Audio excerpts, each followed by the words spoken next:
สบายดีพี่น้องสบายดีพี่น้องปองไปบ่ว่าจะเป็นทางฝั่งไทยหรือว่าฝั่งลาวเนาะสบายดีผู้น่าฮักทุกคนที่กดติดตามเนาะมื้อนี้มาพบกันเช่นเก่าเช่นเคยกับหมู่บ้านชนบทมาพบกันในครั้งนี้เนาะพาพี่น้องมาเบิ่งที่หมู่บ้านแห่งหนึ่งที่แขวงอุดมไสเมืองงาเนาะเมืองงาก็ขึ้นกับแขวงอุดมไสไปเบิ่งนำกันเลยพี่น้องอันนี้เป็นหมู่บ้านเขาเจ้าเนาะแต่ว่าหมู่บ้านเขาเจ้าหันอยู่ถึงบ้านให้แม่นแต่ผู้แต่ผาพี่น้องส่วนลายอุดมไสมันจะเป็นผู้เป็นผามาเกิดพี่น้องอยู่ธรรมชาติงามหลาย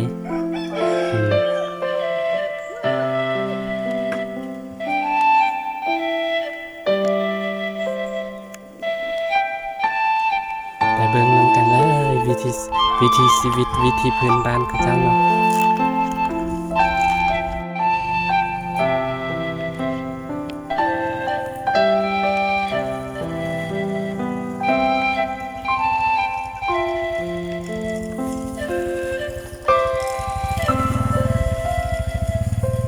ไปเบิ่งวิถีชีวิตกันเลย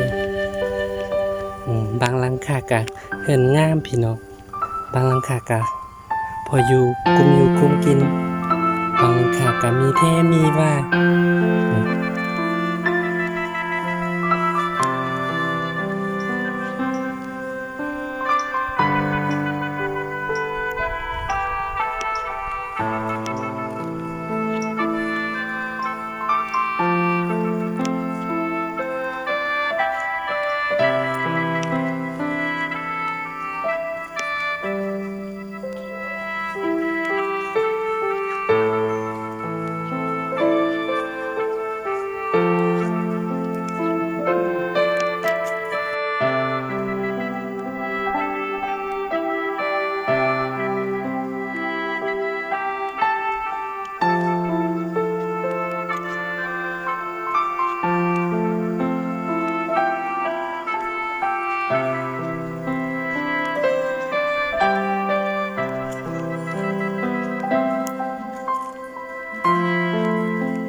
น้องวิ่งเห็นสบาย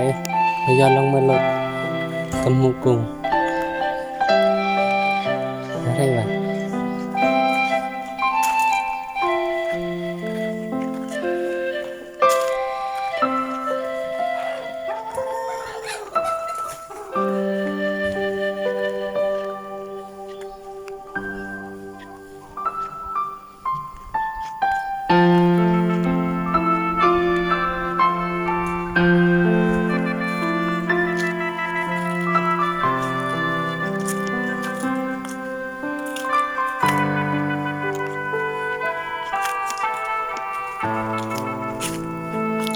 หลังนี้ก็งามพี่น้อง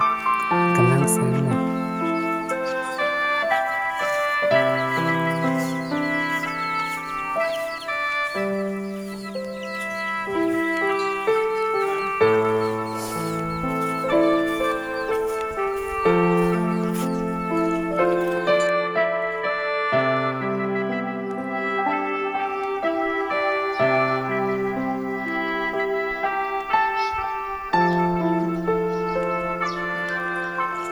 มันเป็นหมู่บ้าน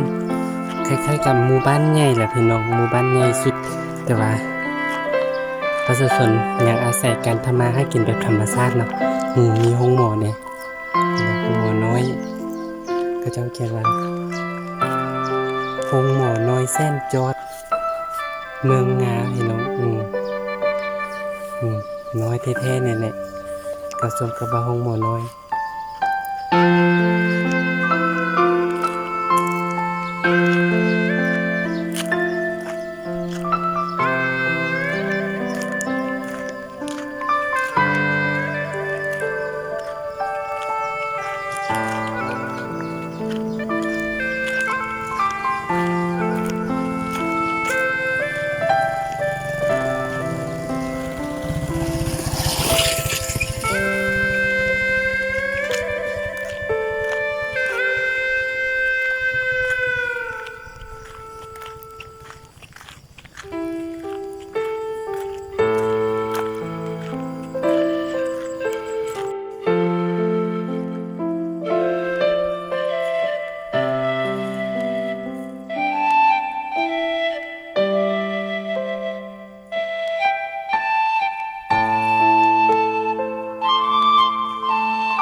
หมู่บ้านอันนี้มิดจิลีพี่น้องบ่มีคนเลย